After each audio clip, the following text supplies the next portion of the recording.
Thanks for tuning in today. I'm Dr. Nick, the Incrementalist.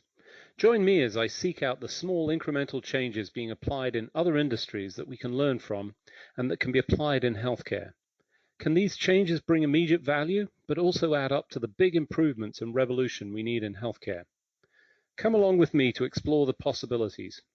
My innovative guests from around the globe have used small incremental improvements to achieve their moonshot. And today I'm delighted to be joined by Mark Menton. He is the General Manager of Healthsparq. Mark, thanks for joining me today.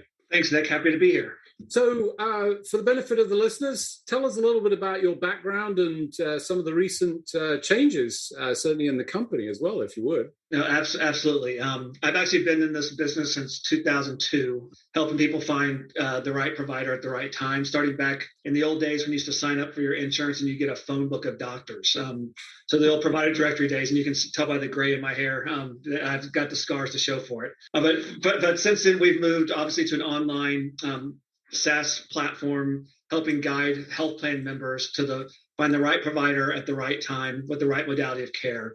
And that includes our platform does provider search, cost transparency, patient reviews, and also rewards, which is an engagement piece that incent people to look and shop for healthcare online. Healthsparq itself has been in business since 2012. We serve over 55 health plans, nearly 100 million members across the country. And just this year in 2021, we announced our acquisition by Kairos, which is a company based in Boston that actually does very similar things to what Healthsparq does, except they started on the health system side, where Healthsparq has been serving health plans and working with health plan data and members. Kairos does the data and consumer experience on the health system side. So we're really excited about bringing those two together and what it means for patients/members/consumers of healthcare to access information across that continuum. You know, I've just got to thank you for that blast from the past of physician-provider books that we used to look through that, quite honestly, were just very overwhelming and very difficult to navigate to sort of find. And I think the digital version was already an improvement. I think we've seen that shift into the digital world. Tell us a little bit about that shift from an organizational standpoint. That's obviously opened up new opportunities, but I would imagine also challenges. Absolutely. When you think about healthcare, especially as we get into the mid-2000s and moving forward, a lot of healthcare, whether it was on the provider or the health plan side, was kind of a black box, right? It was very highly protected information. The member, you just go see your doctor. You didn't really understand what your options or choices were, again, other than a phone book. And now we bring this information that's available. And then it can be overwhelming, right? I have access to every doctor in my network. And if I'm Blue Cross Blue Shield, I've got 50,000 doctors that I can choose from. And what does that mean to me? So it's really taking the evolution of the product has been from digitizing the information, making it searchable, quote unquote, to then actually understanding from a personal standpoint, what's your network, what are your benefits? And based on that, how can we curate those results into a way that makes it actionable and meaningful to you? So it's really, I think the biggest transition has been digitizing was the first step, but then it's moving that toward an actionable, meaningful experience and not overwhelming people with all the options they have, but giving them options that are quote unquote best for them, or maybe that helping them make a smart choice. So that data that you've got around the providers, does it offer more than just sort of basic specialty? Have you added additional insights that help people make decisions? Because most folks, when they look at clinicians, I don't mean to diminish them, but they all look very similar, certainly from outside of the medical profession. If you're inside, perhaps you've got a little bit more in the way of filters that you can apply. But for the general public, that's got to be difficult. Have you managed to overcome some of that process for users? Yeah, absolutely. It's a great question. And so we've actually done a number of things. The biggest is our combination with Kairos. So I mentioned before, Kairos starts on the health system side, and they're gathering data from over 350,000 doctors across the country, from large health systems to smaller medical groups. And bringing that data in, we found is a very powerful combination where you have clinically driven data. So a cardiologist is a cardiologist, but the cardiologists do 100 things, and as Dr. Smith might do these 5, and her colleague might do something different. So understanding what they really do versus what their specialty says is one component which adds significant value for a member to understand who to go see. 2, you mentioned like filters. So if you think about language is spoken, We had one health plan where we integrated this data and we added languages to 49% of the profiles of the providers. The health plan did not have this information. So if I was a Spanish speaking or a Mandarin speaking person, in this case in Philadelphia, Northeast Pennsylvania, I didn't have access to providers, or at least I didn't think I did. And then all of a sudden we add 150 providers that speak those languages for members. And then on top of that, you think about philosophies of care, pictures and videos, so more personalized information. So picking a specialist, you're going to think about quality information. I mean, outcome driven. I need something done that's specific. But when I think about my primary care doctor, we think about it as more of a match.com. It's a relationship. And the more I know about this provider, the more comfortable I am with this provider, the better the outcomes are going to be for me. So we look at it across, it's a kind of a continuum based on what you're trying to accomplish as a patient. Am I looking for a one and done, or am I looking for a relationship?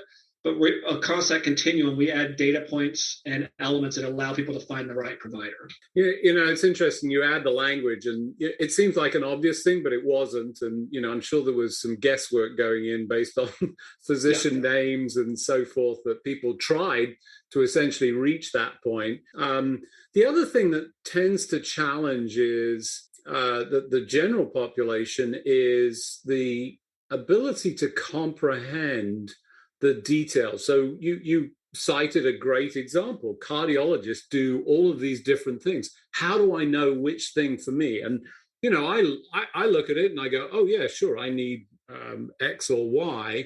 Having had the medical training, most people have not. Have you managed to bridge that divide, or is that still one that's out there? Yeah, I think it's a continual work in progress. I mean, there are certain things where I need an MRI. I need something specific that I know as a consumer patient. I can search for that. I can pick a provider and go. But then there's things where, and we'll never get to where a person's going to fully understand what they need. So it's really about, they trust their provider to refer them, right? So I trust my doctor to tell me what I need. And so we talked about the data before we jumped on here, the data being available across multiple channels. We believe the data we have that health plan members are looking to make decisions should be available at the doctor's office too. So that doctor knows, I'm going to refer you to Dr. Smith because she does exactly what I need her to do, versus I just have a list of cardiologists that I can pick one and send it to you. So I think it's making sure that the access for certain things, it'll be very consumer focused, but other aspects of it, it's going to be the providers are going to be referring you and making sure they have the right information as well. So making that data available wherever it needs to be accessed to make sure it's accurate and consistent.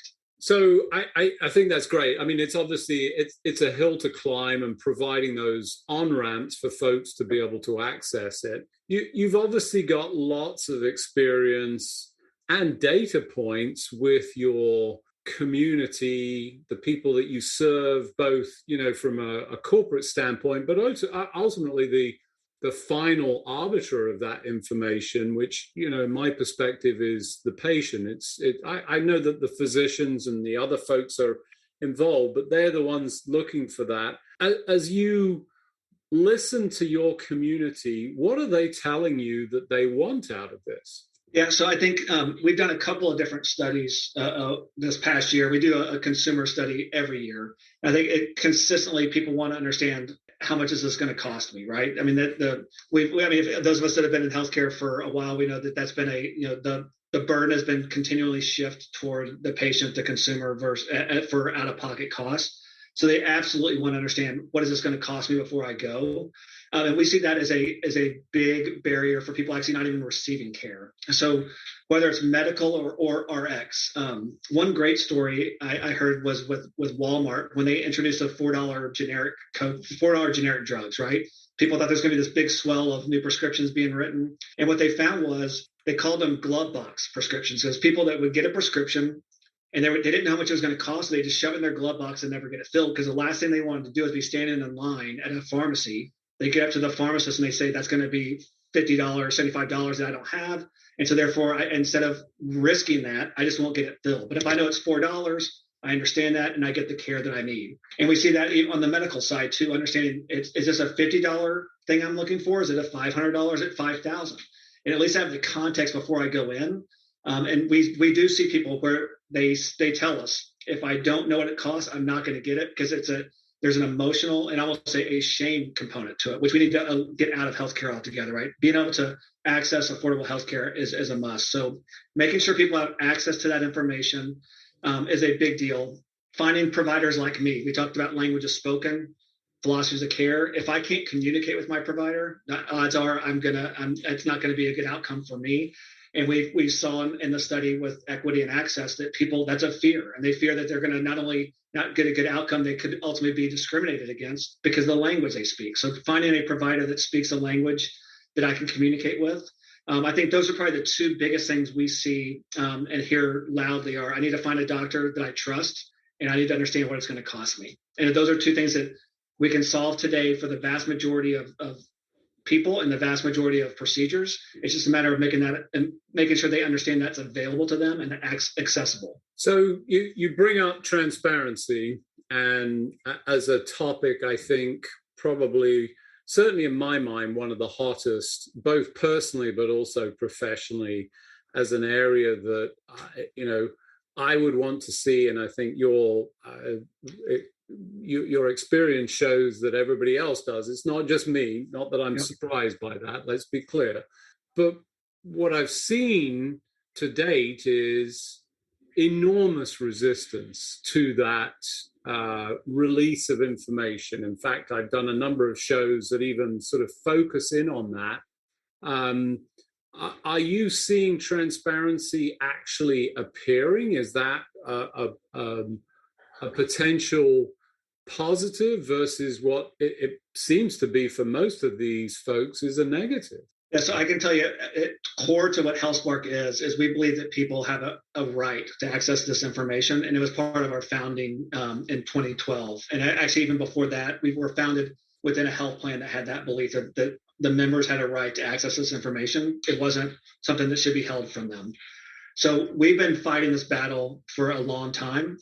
And we've had a number of health plans that have joined us in that quote unquote battle to really make this information available and bought into it. But I think the last year or two, with the federal mandates, the No Surprise Act, the Transparency and Care Act, where the government's mandating it, it's really unleashed an amount of investment that I'd say in the last 18 months, we've seen more investment and excitement in this area than we've seen in the last 10 years combined. And we're very excited about that. And that's been our message to both our clients and to the market is the mandate is just it's a floor. It's the bare minimum. Making the information available is step one. Creating a compelling experience on top of that to make it truly actionable and a navigation or guidance tool for a health plan member. That's really the end goal. And our clients are really buying into that, Nick. And I think that's super exciting for me personally, fighting this battle for 10 years or 10 plus years, is that now we have people that are really focused on it, thinking about it, and not just talking about it. I mean, health plans have talked about the consumer, and I put that in quotation marks, the consumer for a number of years now, but they really haven't understood how to create a compelling consumer experience because they're selling to employer groups. Now they're really, truly not only thinking about it, but investing in these member experiences that are compelling, meaningful, and actionable. So for those of you just joining, I'm Dr. Nick, the Incrementalist, and today I'm talking to Mark Menton. He is the general manager at Healthsparq. We were just talking about price transparency and the positive experiences, certainly in your realm. We've seen resistance. I think we've also seen action on the part of the legislature that's really tried to accelerate it.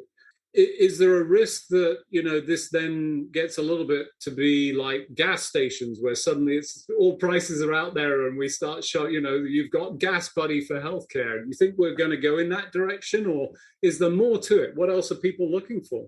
Well, yeah, I think we always talk about healthcare it's a unique beast, and it's a highly complex and regulated market. I think getting this data and freeing the data is a good step, but you have to layer on top of that your benefits, it has to be a personalized experience, right? And to build a truly personalized experience, it's hard for Gas Buddy to know what car I drive, how do I drive my car? Where did I go the last 4 times I filled up my gas tank? Your health plan knows that about you and can truly create a personalized experience. And I think us working with our plans, creating that member experience with the data they have that a third party is not going to have, that's a differentiator. Where you can publish prices all day long, but it doesn't really matter. What matters to me is how much is it going to cost me out of pocket, right? So it might be $1,000, but if I'm $900 into my deductible, I only have to pay $75. Those things matter. And if you don't have that layer on top of the mandated information, I think you're missing a component that's going to truly unlock the value. So that's interesting. I mean, I think great, follow through on the analogy. I mean, knowing and understanding the individual, applying the appropriate elements to that. What else is driving these decisions for the patients, relatives? What other things have you seen as part of that?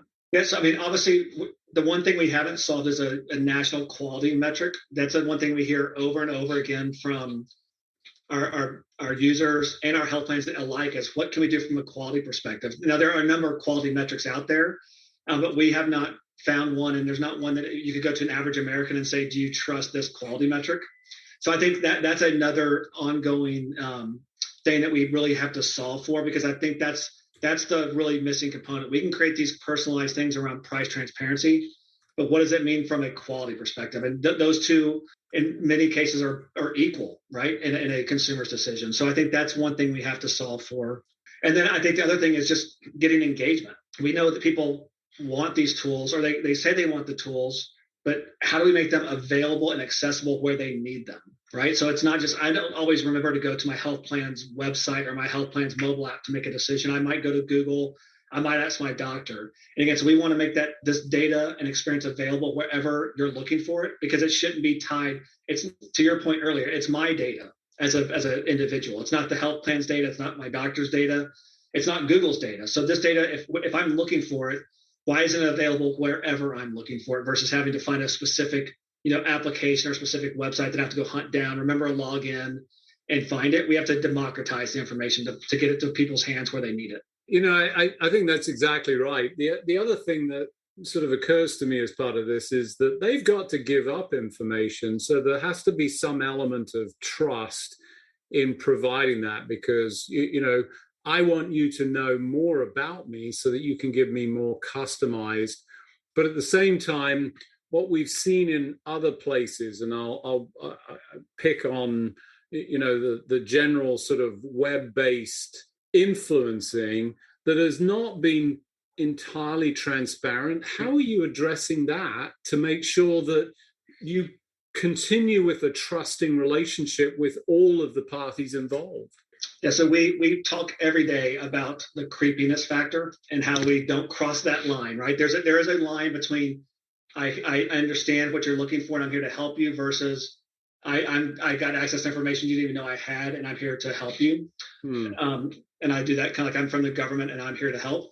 So it's really about getting consent and buy-in. So having the user, the member understand we're here, we are here to help, and here's the information you consent to let us use to help guide you and make choices. And I think the other thing is we're not narrowing it down to saying you should go see Dr. Smith. It's based on what we know about you. Here's 3 or 4 options that we think are right, and then you can pick and choose based on what's more important to you. So I think it's really a combination of making sure that user understands what we're doing and they consent to it. It's a active consent, and then. Again, not saying this is what to do, but more here are options that we think are appropriate. And then you can make a decision based on that as an individual. I think you balance those two, then you're much more likely to get somebody to buy into it and take action on information versus feel used or steered. Yeah, I think that's a great way. And, trust is essential in all of this, because ultimately, if you don't have that, people will not engage, and we need that engagement. We also need the transparency so that the patients can make those informed decisions, not just monetarily, but also, I think rightly, quality and other elements that all contribute to a decision that, can be life-changing in many cases. As you think about the future, a lot of this hinges on data and it hinges on digital enablement. Tell us a little bit about where you see this going, what you're excited about. So I think there's a couple of things that I'm excited about.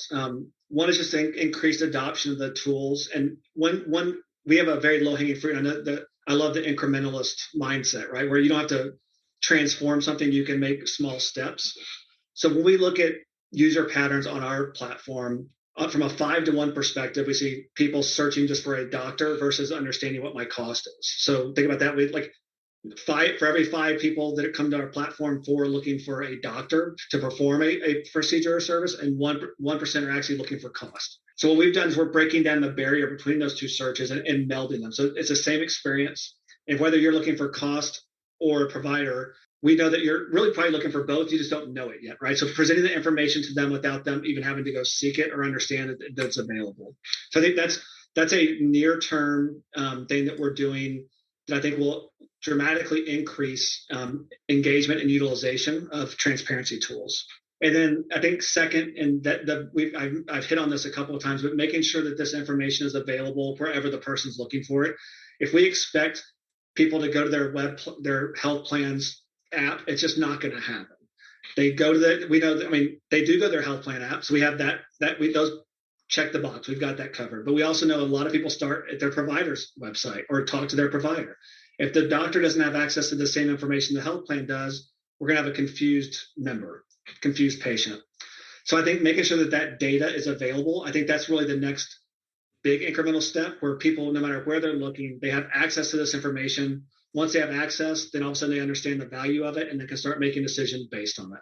It's interesting you bring that up. It's sort of the truth of a single source of data and trust that, that's verified and appropriately shared.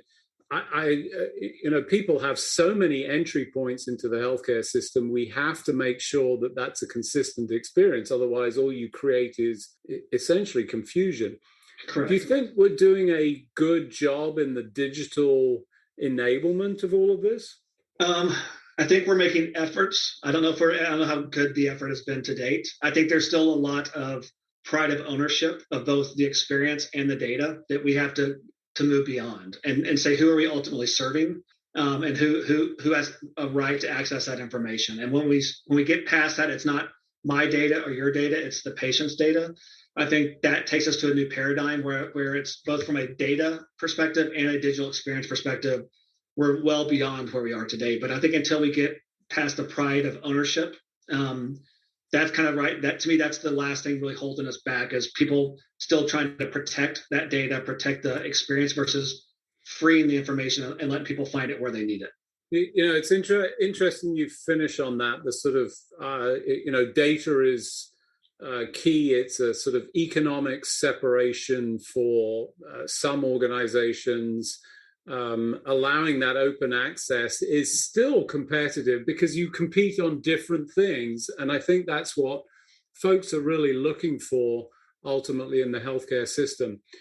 Exciting times, I think, great opportunities, especially around transparency. I know there's huge demand for that. It's interesting you talk about the 5-to-1. I was a little bit surprised that more people were searching just for a doctor, but right. I guess, lack of information, but I'm sure that's going to tilt as people feel more of that individualistic aspect. But, delighted to hear that you're on this great journey. You've brought all of this and, bringing a trusting relationship to serving that. Unfortunately, as usual, we've run out of time, so it just remains for me to thank you for joining me on the show. It's been a great pleasure. Mark, thanks for joining me. Thanks, Nick. Glad to be here, and I look forward to talking again. Thanks for joining me today. Do you have any better ideas, or have you found a small incremental change that's brought about a big improvement in your world? Let's continue the conversation on our hashtag, The Incrementalist, or share with me at DrNick1 on Twitter. You can find more information about the show on our program page at healthcarenowradio.com. And tune in next time to hear my discussions with leaders and innovators from around the globe who've revolutionized their space by using small incremental improvements to achieve their moonshot. I'm Dr. Nick, the Incrementalist, and I'm starting a revolution through evolution.